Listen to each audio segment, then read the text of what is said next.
कई बार संसार के कष्ट सात्विक पुरुषों को भी विचलित कर देते हैं और उनके मन में भगवत प्राप्ति के अतिरिक्त अन्य जो दूषित वासनाएं हैं वो भी उत्पन्न उनके मन में हो जाया करती। पर साधकों को उनसे सावधान रहना चाहिए।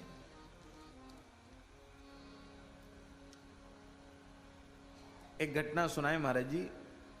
हमारे महाराज जी गोवर्धन में रहते थे, भक्तमाली जी महाराज लक्ष्मण मंदिर में, निर्वाणी अखाड़े में।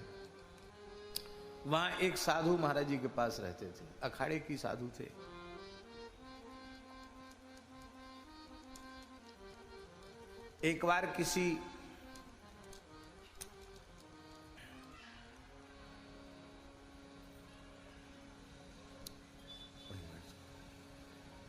एक बार वहीं बैठ जाओ है ना। एक बार किसी संपत्तिशाली महंत ने उनको बहुत अपमानित किया। महाराज जी सत्य घटना।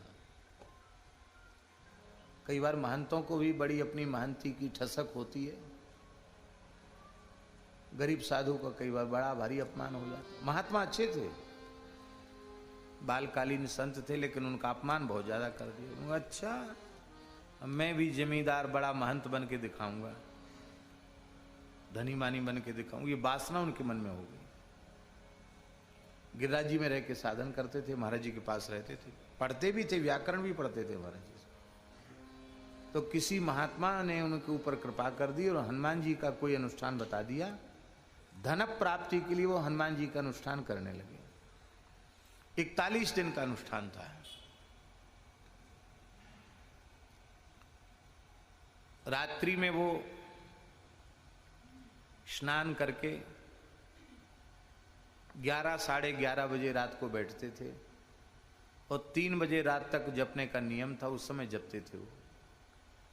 और अभी भी वो बट का पेड़ है जो बगल में निर्मोही अखाड़ा है ना,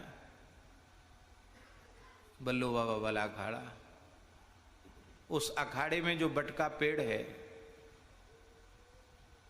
वो पहले बहुत विशाल था, अभी भी विशाल है। तो उसकी डाल इधर तक सब आई हुई थी। ये जो निर्वाणी अखाड़ा है यहां तक उसकी पूरी छाया डाल सब आई हुई थी।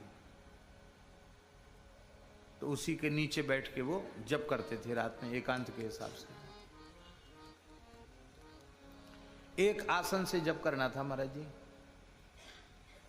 तो 41वां दिन जब था आया अनुष्ठान पूर्ति का आखिरी दिन, तो वो जैसे ही जप करने बैठे तो लगभग रात्रि को 12:30 बजे के करीब एक विशाल बंदर आया और पेड़ की डाली पर बैठा। जिसके नीचे वो बैठे तो उस डाली के ऊपर बंदर आके बैठ गया और उसने पतला मल किया, एकदम पतला, और ऐसा मल ऊपर से बैठ के किया कि वो महात्मा पूरे नहा गए। और गंध भी बड़ी तीखी गंध थी, जैसी मल की होती है, वो भी एकदम बहुत तीव्र गंध। लेकिन वो भी इतने विचित्र थे वो महात्मा पक्के। और अब चाहे जो हो, मैं आसन तो नहीं खोलेंगे। 40 दिन जब हमारा नियम चला है तो 41वें दिन भी आसन तो नहीं खोलेंगे, नियम तो पूरा करेंगे। ठीक 3 बजे तक वो बैठे रहे, पूरा नहा गए थे, ठंड का समय था, पूरे नहा गए थे मल से। 3 बजे जब नियम पूरा हुआ तो गए, मानसी गंगा वहीं है, मानसी गंगा में स्नान किया, वस्त्र धोए और आसन वासन सब धोया, सब खराब हो गया। महाराज जी का स्वभाव नहीं था कि किसी से पूछें कि तुम क्या कर रहे हो, क्यों रात को बैठते हो, क्या जप करते हो, ये सब पूछने का उनका स्वभाव नहीं था। सवेरे महाराज जी को साष्टांग किया तो महाराज जी ने देखा कि बड़े दुखी हैं वो। महाराज जी ने कहा, कहो अमुक दास दुखी क्यों हो? महाराज जी 41 दिन का अनुष्ठान लिया था, 40 दिन तो बहुत बढ़िया से चला, 41वें दिन नियम तो पूरा हो गया पर बड़ा विघ्न आ गया। क्या हुआ? उन्होंने सारी घटना सुनाई। ये नहीं बताया कि हम किसका अनुष्ठान कर रहे थे, किस लिए कर रहे थे। बोले महाराज आखिरी दिन ऐसे एक बंदर ने डोल लाल कर दिया। महाराज जी बोले तुम हनुमान जी का अनुष्ठान कर रहे थे क्या? बोले हाँ। धन प्राप्ति के लिए कर रहे थे क्या? बोले हाँ। आपको कैसे पता? बोले मल त्याग किया इसलिए पता चल गया। हनुमान जी ज्ञानीनाम अग्रगण्य में उन्होंने बता दिया ये दुर्गंधित मल के जैसी वस्तु ही है धन। तुम साधु होके चाहते तो लो धन, तो तुम इसे विक्षेप मत मानो। अब तुम्हारा अनुष्ठान सफल हुआ। लगता है महंत बनना चाहते हो क्या? संकुचित हो गए। बोले नहीं महंत वहंत तो क्या, लेकिन हाँ अब गरीबी में नहीं जीना चाहते। बोले तो हो गया, तुम्हारा अनुष्ठान पूरा हो गया। महाराज जी वे महानुभाव कई हजार बीघे जमीन के मालिक बने। हम समझते 2,500-3 हजार बीघा जमीन के मालिक, कई स्थानों के मालिक बने, बहुत बड़ी संपत्ति अर्जित की उन्होंने। अब वो महानुभाव अभी शरीर में है इसलिए हम नाम नहीं लेंगे और जगह वगैरह का नाम नहीं बताएंगे, लेकिन हम सब जानते हैं सच्ची घटना है।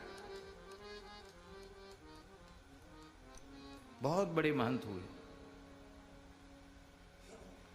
तो धन की वासना कई बार सत्पुरुषों के भीतर भी आ जाती है, पर बहुत विनम्रता पूर्वक हम प्रार्थना कर रहे हैं विरक्त साधक के भीतर धन प्राप्ति और कंचन और कामने की प्राप्ति की वासना आ जाए, ये विरक्त साधु के लिए अत्यंत दुर्भाग्यपूर्ण है। और गृहस्थ साधक के भीतर परधन और परस्त्री के प्रति आकर्षण उत्पन्न हो जाए, यह उसके लिए बहुत भारी दुर्भाग्य की बात है। विरक्त साधु को धन मात्र स्त्री मात्र के आकर्षण से अपने को बचाना है। और जो गृहस्थ आश्रमी लोग भगवत प्राप्ति के पथ पर, कल्याण के पथ पर अग्रसर हो रहे हैं, उन्हें परधन और परस्त्री के आकर्षण से जीवन पर्यंत अपने को बचाना है। तब वे इस मार्ग पर आगे बढ़ सकते हैं, नहीं तो आगे नहीं बढ़ सकते।